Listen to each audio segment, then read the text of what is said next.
Picture Book Summit. Everybody, welcome back to the Picture Book Summit podcast. And this is one of our roundtable episodes. And we have, I think it'll be, I'm really interested in this episode because while I've been working with all of you, with Emma and Julie and Katie for over a decade now, like 12 or 13 years, I've only really just started writing picture books. And I have all these ideas in my head. And I read something I love and I'm like, oh my gosh, I've got to get out there and get my ideas on paper.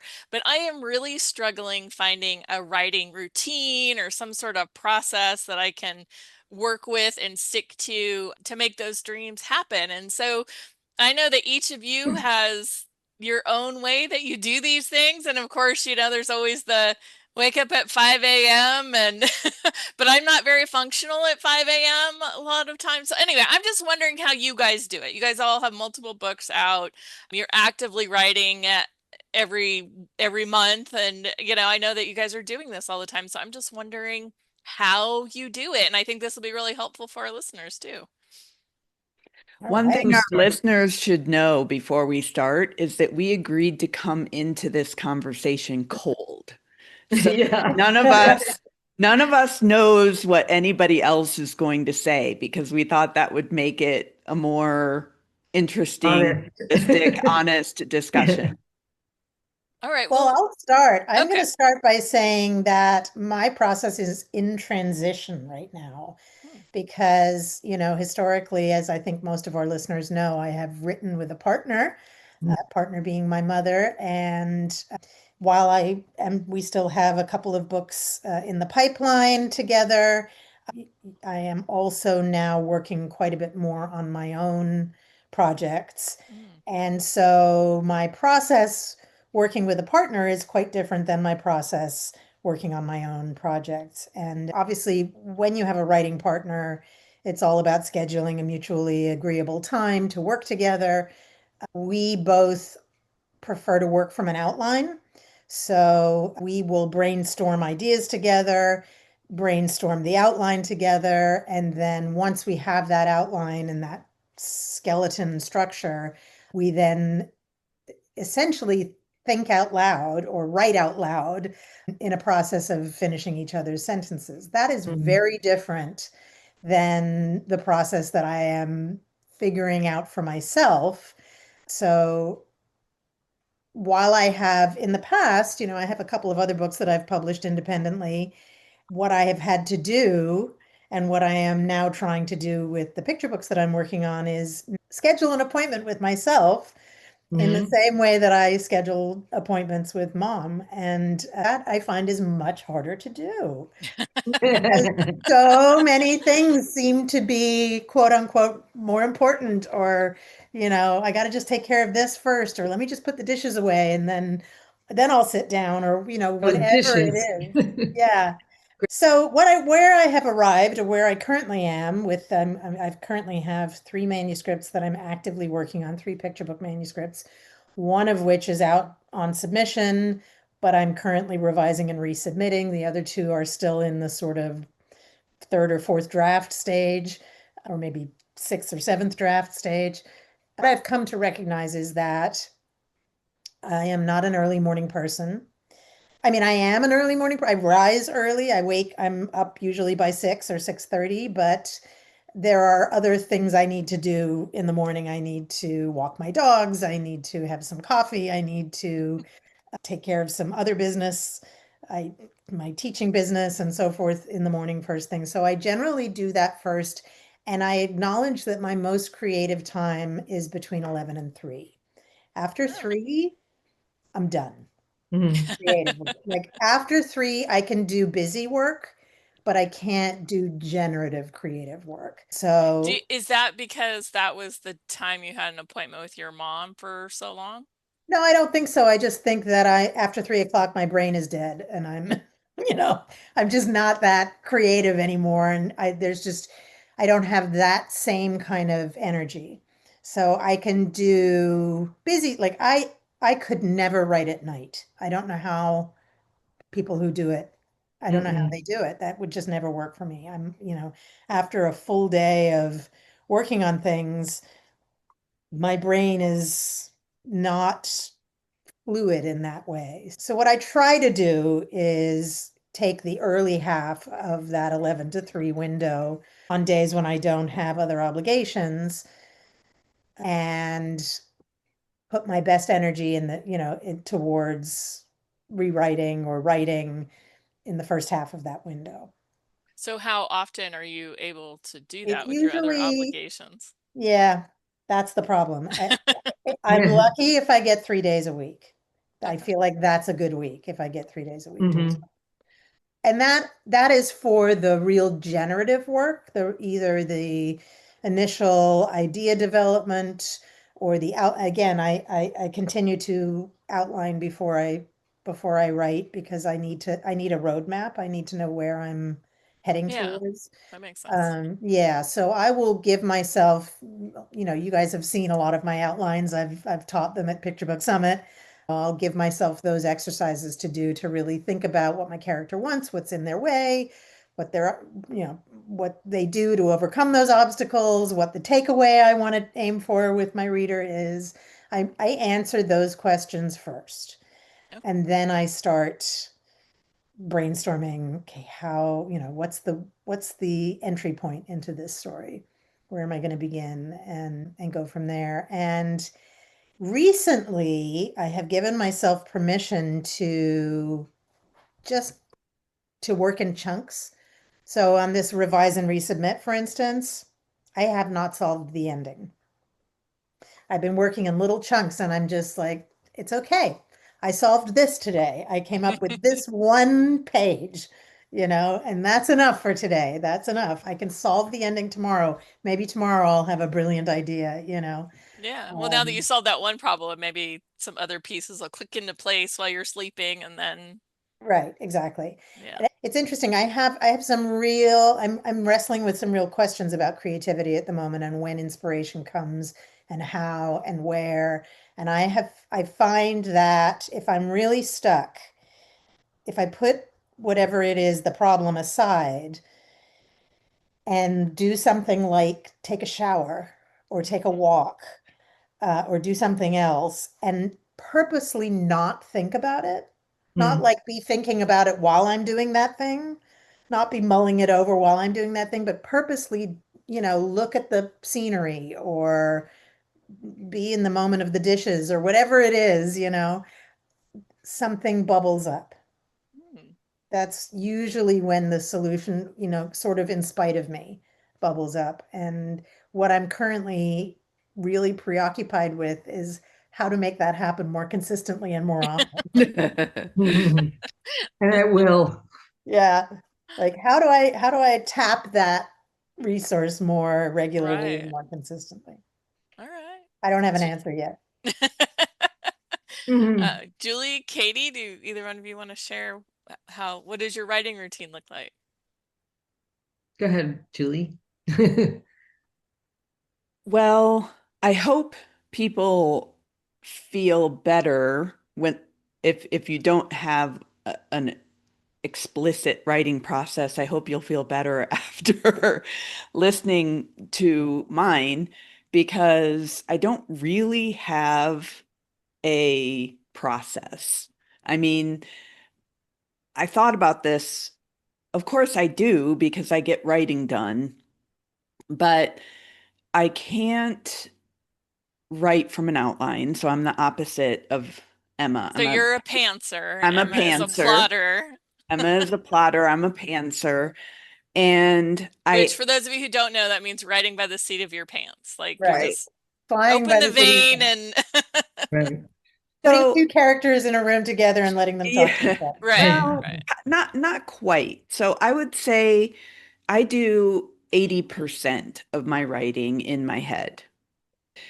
So it's Wow. even though I'm not at the computer on the page as often as I think a lot of people may be, I'm it's in my head. Like this morning, and it's not done in an intentional way. So it happened just this morning when I was getting ready for this podcast. I was thinking about one of my manuscripts and one of the characters and some feedback that I had gotten from my agent on this manuscript. And in the back of my head for the past few days, I've just been kind of ruminating on what would this story look and feel like if it were told from this character's perspective, you know? And today, a few things just kind of dropped in. And I thought, as soon as we're done with the podcast, I'm going to open that manuscript up and see if some of the things that I was thinking about today will work. I have no idea whether they will. So, what happens is when I sit down to write something, it's usually something I've got pretty conceptualized in my mind, but it never comes out the way that it is in my mind. This is why I genuinely hate writing first drafts and why I started the 12 by 12 picture book writing challenge was so that it would force me to write more first drafts. Mm. I've gotten better at it. And one of the things that I do is after I've turned an idea over in my head, because I don't know if this is making any sense at all, but my ideas tend to come as concepts or a line of or a title. A lot of times it's by a title, and it will surprise none of you here that a lot of times it's based on wordplay.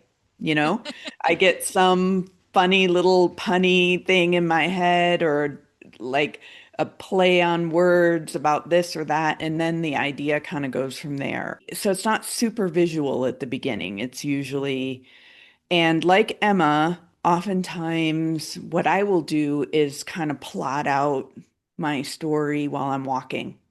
You know, I'll get an idea, and this is why I had to get another dog after Rocky passed. Not only the only reason, but because it seems like whenever I'm walking my dog is when a lot of inspiration will come to me, and I think it's because it's so joyful to be Mm. out with my dog. We have a field down here by the house where I let her loose, and watching her run and watching her interact with the world maybe ignites the inner child in me. And that was certainly true of Rocky. I now have multiple manuscripts that were inspired by something specific that happened on those walks. But Wow. anyway, so now what I do, given that I hate first drafts so much, is I just sit down and force myself to write from start to finish, even though I don't really know what the story is yet or where it's going. And if I get stuck, I will put in things like something like this needs to happen here, you know, and Oh, then okay. something like this needs to happen here, and think about, what the climax would be. Here are some ideas. And then I will totally phone in the ending. I don't even, I'll come up with like the most predictable, Happily just ever after. like, yeah, just like the kind of ending that really frustrates people because it just wraps everything up in a tidy bow so that I can get it done. And then even I like on, that. That's a really good tip because I think that I get hung up on not knowing. Like I don't sit down to write because I don't know where the story is going to go, but then I can't know where the story is going to go unless I sit down to write. But right. knowing that you can just put a placeholder in and then come back to that is, I mean, that's genius. Yeah, well, Mm. that it works for me. Yeah. And then even if I have like the world's worst first draft, which most of my first drafts are, I feel so much better when I come back and I'm revising something that already exists because it calms me. It's like, okay, here's something that I can look at and I trust myself that I can make it better, you know? Mm. But I don't have any kind of schedule. I am absolutely not a morning person. I probably hit my stride right after lunch. So I'm, again, sort of the opposite of Emma. And I can write at night if that's when something hits me or something lands. And because I don't have a schedule, I impose them on myself by signing up for workshops or where I have to produce a draft or a revision or whatever, and our critique groups help a lot. So I have to have deadlines, even if they're self-made. So that's sort of how I force myself, and the 12 by 12 challenge. Every month, I have to go and write a post to the members, and I have to say whether I've written or revised anything that month. And Accountability. it's it's humbling. And, if a month or two goes by and I haven't, it's like, oh my, this is not leadership. I need to get a grip, So So how often would you say you write in a week, or do you aim for so much time in a month or in a week, or like how do you, or what would you say your average is? I would, I should start tracking it, because I'm just going to be honest and say I have absolutely no idea. And it varies month by month depending on how close I am to getting something ready to send to my agent, whether or not we're getting ready to submit something, or whether I'm really at the very loose beginning stages of first drafts. And so I've learned that there's no reason for me to try to force a schedule on myself. And I'm not the best role model, I don't think. Like, I am a slow writer. I publish one book every 4 years, so because I can't, I have too many other things like 12 by 12 and Picture Book Summit and picture book submissions. And those are all things I love. But those are also the things that put food on the table and pay my mortgage. I'm not sharing my story about my writing process, saying that this is one that you should emulate if you want to be a hugely prolific author and have books coming out every year, per se. But I do want to normalize the idea that your process is your process, and trying to force yourself into somebody else's probably won't work. And so over the years, I have learned to give myself grace for the way that I work best.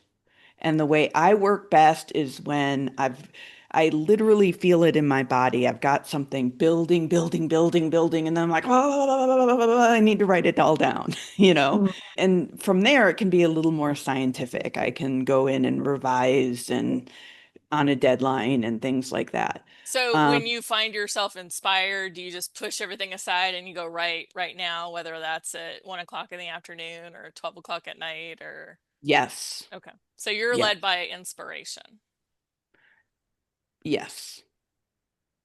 Awesome. Unless I have a deadline, and then I'll force myself. And then it's which is why I impose deadlines on myself. right. So it's not What is that you call it? The sword of Damocles? the Like sword of Damocles. you're Oh, either inspired by right, inspiration or the sword of right. Damocles. Okay, so I don't even know if this website still exists, but I'll tell a quick story. And then it was so bad one year that I was getting nothing done. And so toward the end of the year, there was this website where you had to pledge a certain amount of money, and you had to Yeah. give it in advance. Remember this? Yes. And you had to pick an organization that you absolutely could not Hated. Yes. tolerate their values, right? Like, Someone you so did not want to give your money to. someone you did not want to give your money to. And if you didn't meet your deadlines, then, and you had to name an accountability partner and somebody who's going to be objective and everything. And so I did that, and that set me on fire, because I did not want my money to go to this organization. So whatever you have to do to trick yourself almost into that urgency. Yeah. So Katie, as our Yes. author illustrator, Right. what is your writing process like? Do you have a routine? What is it? I'm listening to you guys, and I'm like, what Julie said, each person has their own style, and whatever's going to work for you is going to work for you. However, for me, it's that plus each book is blooms in its own way. So one book, I just moved my office, and I found a whole bunch of notebooks in somewhere, a box or something, and I was sitting on the floor trying to get organized, and of course got distracted. And I'm looking through this one book, and years ago, I don't remember what, maybe number 3 or 4 book that came out called Party Animals, no longer in print, but I couldn't figure out something about it. And I was in Italy, went to Bologna to the Children's Book Festival and Fair, and I just like remember I had this beautiful little Italian book with thick, luscious pages. And it's like, seriously, it's this big. Look, here it is. It's this big. And it has this beautiful, yes, it's hands. For those of you listening, and it looks like maybe about 4 by 6 size. It's smaller. It's the size of my hand. It looks like the size of my second grade diary. Right. That gives people the leather, it's bound in this very thick, stiff leather. It's beautiful. These pages.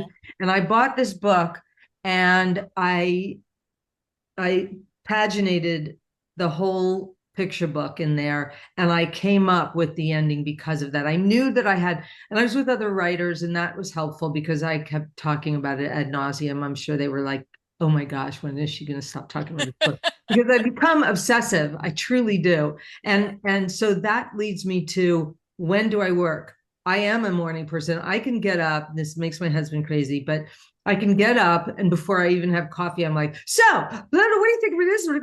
And when I was traveling with Julie years ago in Italy also, she would be like, just let me have my tea first. But if I come up with something, I will get on it right away. If I suddenly think of something, it will wake me up at the crack of dawn, some obscene hour, like 4:30 or 5, and I will be like, well, I can't go to sleep now. I have to write this down. So it's per book, it may be per spread that things change. It's very rare for me to work. Also, it's very rare for me to work at night. And I'm like Emma in that way. Like by 3, by 6, I'm like, who is calling me at this hour? Which makes it really hard for me because I'm 2 hours behind you guys. These 6, and I'm like, I want to text you, but I know you're probably just annoyed. When I have to do all of my presentations for Picture Book Summit at 8 p.m. Eastern, you don't know how much I love you people in order to do that. Okay. Yeah, that is, the night I'm so wired by the time I'm done, I can't go to sleep. But anyway, I digress. So that book, for example, I had my layout done. I was This is Party Animals? Yes, as Party Animals. I remember specifically because of that. Who Hops was my first book, and that book sort of came to me whole. I knew everything, and I was a noob. It was my first book, and so I had a couple things in it that were big no-nos in a picture book, which was really funny now that I think of it. I still have my first submitted dummy that my agent then, who was Stephen Malk, back many years ago, he gave it back to me, and it has in it it's 5 sections, and I knew that who hops, it's all these animals who hop, and then one who doesn't. And then you have another section, all these animals who swim, and then one who does. I couldn't think of an animal that didn't swim, so I had a rock. I was like, this rock doesn't swim. And then they were like, he was saying, it really needs to be all animals. I'm like, oh yeah. And I kind of think the rock is funny, though. I know. It was really funny. It was very candy too. It had a life vest on, the whole thing. And then I found out there really is, primates don't like to swim, but primates, I think, will drown. I'm going to mess up the facts here, and somebody's going to hear it and go, did you know primates don't swim? But I don't remember what the facts were now, but I did the research, and I think it turned out that I think I just didn't like it because primates look too much like people. So if I drew it, it wouldn't be that funny. And I found out that anteaters don't like to swim. So it says they don't swim, which is true, but they wouldn't drown. I was very literal about the drowning thing. So that was like a process. And then I'm also not an outliner except for one book. This is what I mean. Everything is different. So for my young adult novel, it came to me again, fully blown. I was in a workshop with Franny Billingsley, and everything she said, think of the thing that most freaks you out, that scares you the most and is horrifying to you. And I wrote it down, and then I wrote this book and it was published. So wow.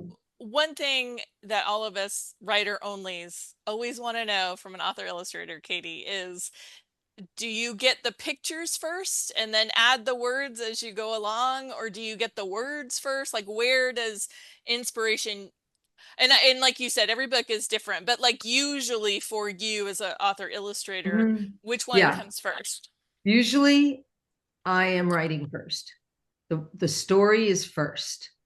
Story almost always is first. I don't think, I feel like there is one book I'm forgetting about that I saw the character. It might have been Mabel the Tooth Fairy and how she got her job. And I think Mabel, I saw her with blue skin because I wanted to make her an every woman. I didn't want to have it be, any races or anything. So, and she's a fairy. And Ruby, my daughter Ruby, who's now 29 years old, insists to this day that she saw the blue sparkly skirt of the Tooth Fairy one night. So, but there you go. Like with Kindergarten Rocks, that came with a title first. And again, back to Ruby, she came up with the title. We had her kindergarten teacher and her then middle school children over for dinner as a thank you, because she was the kindergarten teacher from heaven. And plus her name was Miss Sugarman. Can't make that up. So I had said to everybody, because it was just a cacophony of screaming children at the table, and we couldn't have a conversation. And I'd always wanted to write a kindergarten book. And I said, so what would be the perfect title for a book about kindergarten? I was just trying to make conversation. And Ruby, first of all, her children just shouted out, when good kindergarten teachers go bad. That's what Mrs. Sugarman's children said? Mrs. Sugarman's That's children amazing. said, which I thought was hysterical. They were like 13, 14 years old. And Ruby, whose teacher was at the dinner table, raised her little going into first grade hand and said, kindergarten rocks. And I said, oh, that's actually a really good title. And by the end of dinner, I had this idea of this little boy who was full of bravado, but was terrified of going to kindergarten. So like that is how that one came about. And I couldn't figure out what he looked like for a while. But while I'm writing and getting the story going, I'm having visions in my head of what it looks like.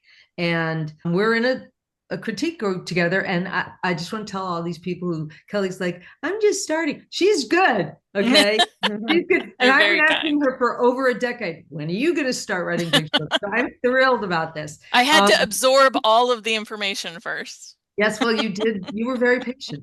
And I'm very happy about this. But we're in this group together, the four of us. And I just laid out a dummy for a book on a manuscript I'm working on that had been rejected by publishers, by my agent, like a few years ago. And I pulled it out and looked at some old notes from my partners here, and suddenly was like, oh yeah, wait a second, completely changed things. And it's coming out too short. So now I don't know what to do. So this is another part of the process, and I will figure it out and we'll start sketching. And usually I hate what I draw first. I don't think of myself as an illustrator, even though I've earned my income from it. I still have that imposter syndrome. So I have much more confidence in my writing. I know I'm a good writer. And so I can write and go, this is terrible. This is good. This needs way more work. Sometimes I look at it and then I'm like, I have no idea. And I put it away. And that to me is the biggest help. And it's horrible how long I have to wait. It wouldn't be horrible if I were going to live forever, but right. But look, this manuscript, the process takes what the process needs is what exactly, like I was going to say you're a good writer and you're also a spare writer. And I think maybe that has something to do with being an illustrator too, because maybe intuitively you already know what the illustrations can show. Because one of the things Oh, I'm always impressed by with the stuff that you share with our critique group is that it's never like, wow, might be a little too long. You're very, very spare, even in your early drafts, Oh, which, the early drafts that you see. well, yeah. So I'm very, yeah. I had to learn, it was a very hard lesson to not show early, really early drafts, because you can only, yeah, this is something that our people need to listen, and anybody listening, you can only get a first reaction one time. right. So you do not want to, I know that many of our attendees to Picture Book Summit are often eager to submit to agents and editors, and it's hard to not, because you want that chance. It's your opportunity, and and you can't show it to them again for the first time. So you make sure that it's really tight. And I don't want to waste anybody's time, whether it's my critique partners or an editor or an agent's. I want to make sure they're seeing the absolute best thing I can possibly come up with. And which is mortifying when I look back at some things that were submitted to editors, which I thought at the time were the best I could do. And now years have gone by and I look and I'm like, oh, Well, but you've learned more in that time as well. So Yeah, you and have to, I would yeah. postulate that for most of at least certainly for me, that never goes away. Like Mhm. we just had the most extraordinary gift of being able to revisit a book that had gone out of print that we wrote 15 years ago, hmm. and a The different Great publisher. American Mouseicle on Yes, and bookshelves now. on bookshelves today, and Abrams, bless them, acquired it and allowed us the opportunity to revise it. And that book had been through a very stringent editorial process at a major five publishing house, and Hmm. and there was still so much that we Hmm. wanted to fix 15 Wow. years later. Also, So there's a different style now than 15 years ago. well, But Right. that's But yeah. even I just had this experience this week with a manuscript that has been on submission for a couple of years. But those of you might think, wow, why would you still have it on submission if it hasn't sold it in 2 years? Because editors change and some people never respond and the agents get busy and all, Right. there's a whole bunch of reasons. But my agent looked at the manuscript because we were talking about sending it out on another round. And she said, would you mind thinking about changing? It was like one word that I had a few times in the manuscript. And she said, it's just taking me out of the story when I read it. So I'm like, That's an important comment. so I went in and thought, and I ended up making like 10 other changes, because It's a it's slippery been two slope. years. And Mhm. well, not only was that comment valid, but then Mhm. I had to, it was a declaration or an exclamation Uh, character was saying. So then I had to give like a gesture that would show that instead of having that word.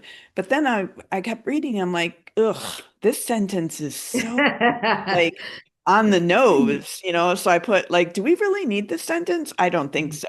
And I changed, a few other words, little things, but I was surprised by this is a Yeah. book that, had went through lots and lots of workshopping and critique groups and then Mm.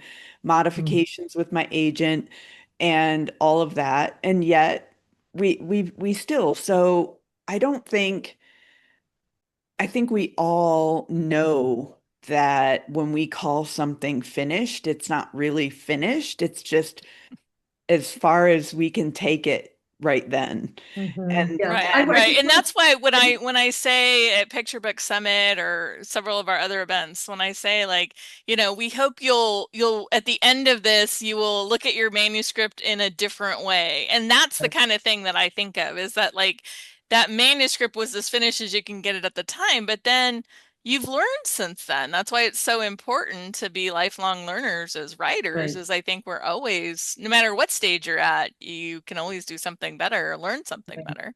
I mean, The one thing that when I start on something new, and by the way, Julie, your comment about hating first drafts, I will never forget my news writing 101 teacher. He was this grizzly old Boston Globe guy, cigar in his mouth, because you could do that then, like white rolled up sleeves. It was just he was a cliche. And I remember him saying, just write anything, just get something down, because you can always edit something. Even you can edit like something really crappy on your page. And yes, they were pages then. If you have nothing there, there's nothing to turn in, as long as you have something. So that reminded me of that. It's like the one thing I remember from college. But but it's I'm lucky that I hear the voice fairly quickly. I mean, yeah, you are very good with voice. You're Your very good with manuscripts voice. are always voicey. I love it. Yeah, and I think that's really a blessing that I have. And if you don't hear the voice of your whoever it is, the character or your narrator or whatever, if you can pin that down, you're going to be able to, I think, follow this story much more genuinely. I was going to say easily, but that's not right. But Authentically, maybe. authentically, yeah. I think that if you have that, and the other thing that also helps me personally is sometimes a title will pop into my head, like Kindergarten Rocks. I knew right away that it would be somebody saying Kindergarten Rocks, and there's got to be somebody who's a kid who's terrified and doesn't want to go. And then and with like Who Hops, I knew right away. And Mabel the Tooth Fairy and how she got her job, I knew that was an origin story. But I think that it doesn't always mean that it's the right title in the end, so. Right. That makes sense. Okay, so I have a question for you, Katie, real quick, as an author illustrator. And we've talked a little bit about revising and all of those things. You said you start with the words and then you work on illustrations. Has working on an illustration ever informed your revision or solved a problem that you had in the manuscript or something like that? Totally. Yeah, totally. Yeah. And this is unique, I think, to people who are writing and illustrating, which is, although no, I take that back.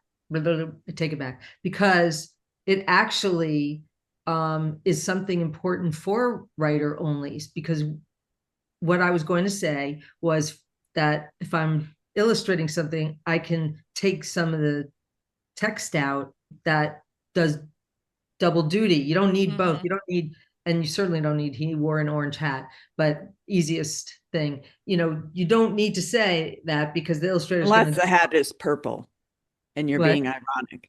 Unless the hat is really purple and you're being like Lily's purple hat.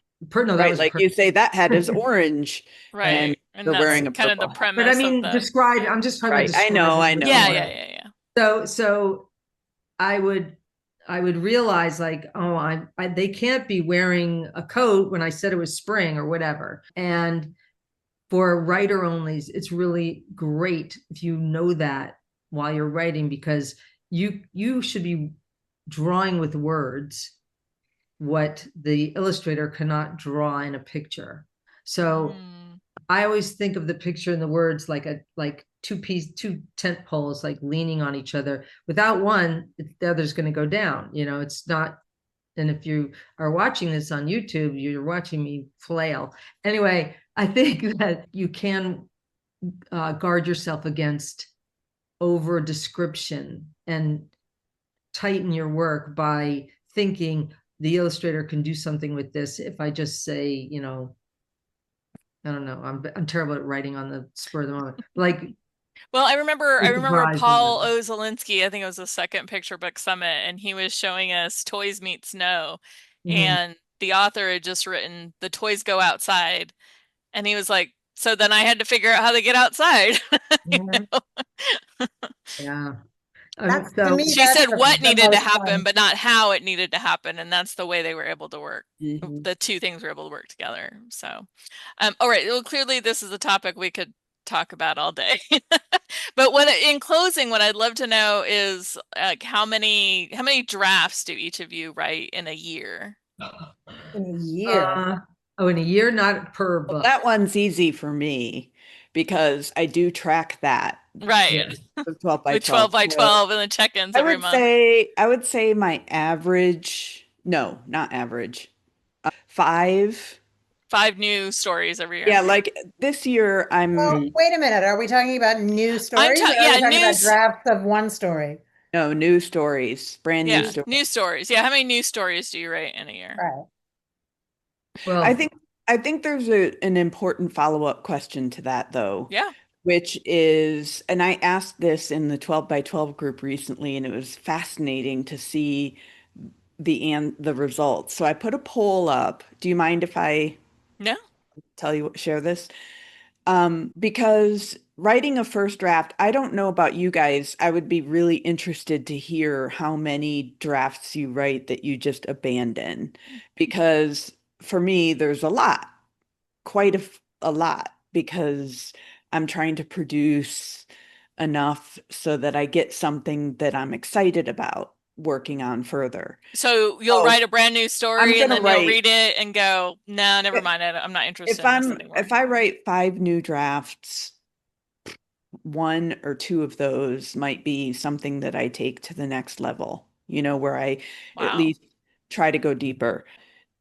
I start every one with the hope that this is going to be my next masterpiece, right? But anyway, so there's writing first drafts, and then there's what you're trying to take and keep working on. And one of the things that I think beginning writers tend to do is write a story and then work on that story for months, years, thinking that they can't really that they're so passionate about getting this story done and out and in the right. world that they're not allowing themselves to work on other things. So I asked the 12 by 12 members in our Facebook group in a poll, how many manuscripts would you say that you're working on seriously in a year? And the options were 1, I can only work on one thing at a time. The next option was 2 to 5. And then it went from 6 to 10, I think, and then 10 plus. And it was like 85% of the people were in that 2 to 5 That category, doesn't surprise me at which all. is absolutely where I am, That's right? where I am Mhm. too. Too. If I'm usually it's like I'm hitting pretty hard, and then there's one that I'm also working on, but it might be in an earlier stage. Yeah. And so it's not just how many you're writing in a year, but like what's the momentum, you know, Right. that you are going to put behind each of those. And it was I just have, interesting. And then for all those people who are like 10 plus, I bow down to you. I have no idea because and I defined what I meant by seriously, which was, you've done multiple revisions, you're taking it to critique groups, you're intending to submit it at some point, whether it's to an agent or to your agent. Like this is something that you're now actively thinking has a chance of right. being published. Yeah.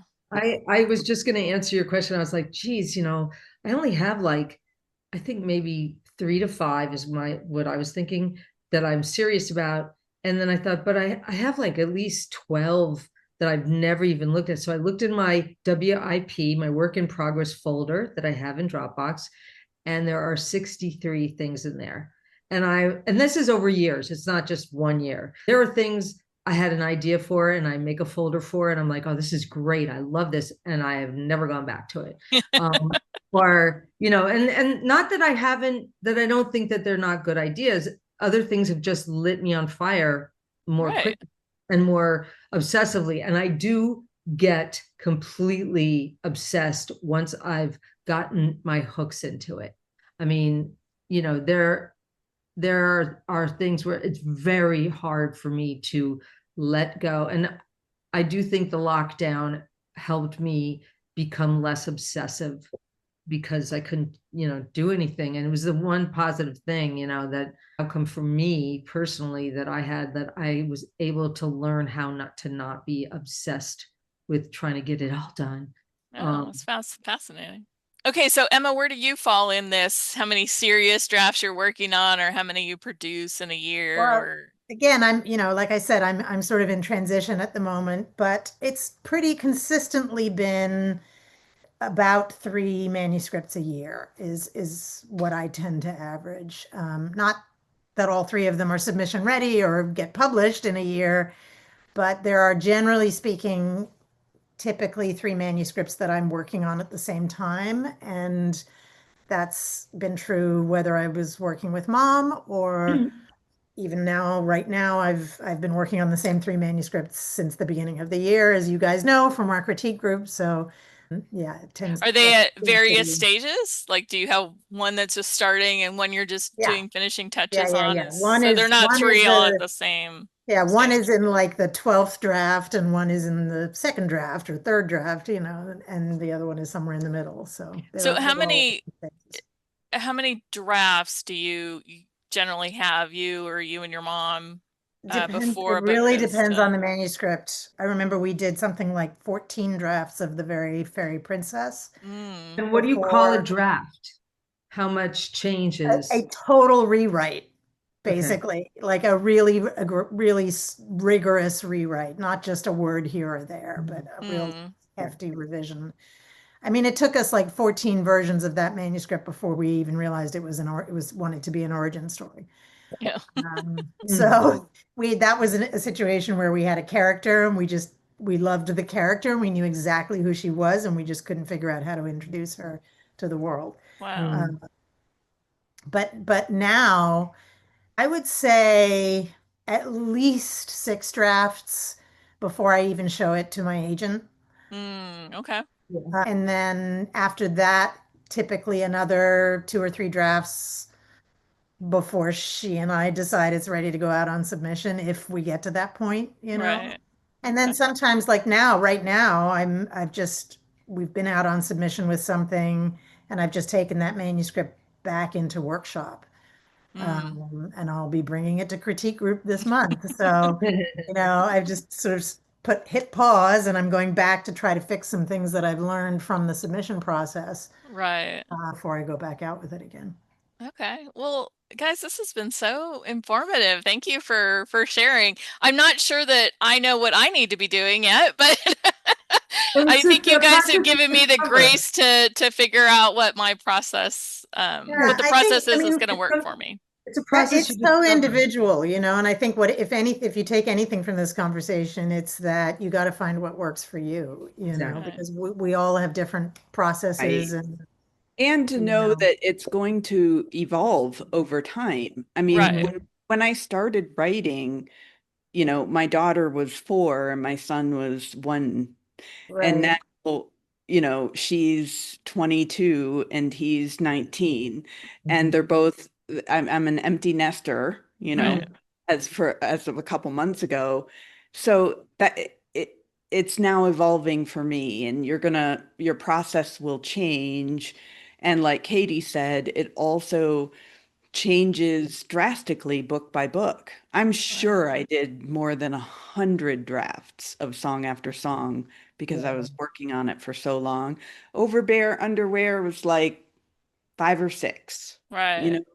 Yeah. And so it's what the book needs and where you are and the story and all of that. Well, that's really helpful to know too. Thank you. Thank you again. One And thank last you. thing I'm Oh, going to just yes. say is that, Okay. you guys know this.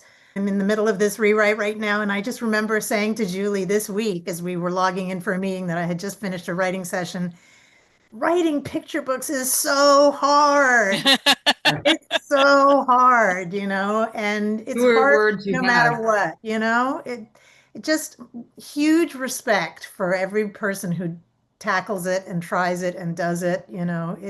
Sure. It's so deceptively difficult. It's really, you know, you think something so small and for kids should be so easy, and the opposite is true. I think it's one of the hardest forms to get right.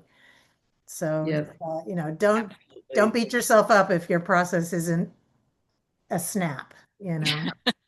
That's very, very comforting. Thank you, Emma. And thank you to our audience for joining us today, whether that's on the podcast or on YouTube or in some other place. We're glad you're with us. Please like and subscribe and leave a review and a comment and all those things too. And we'll look forward to seeing you on the next Picture Book Summit podcast. And in the meantime, you can find out more about our next Picture Book Summit, which will be in Octobook.summit.com. Thanks, everybody. Bye.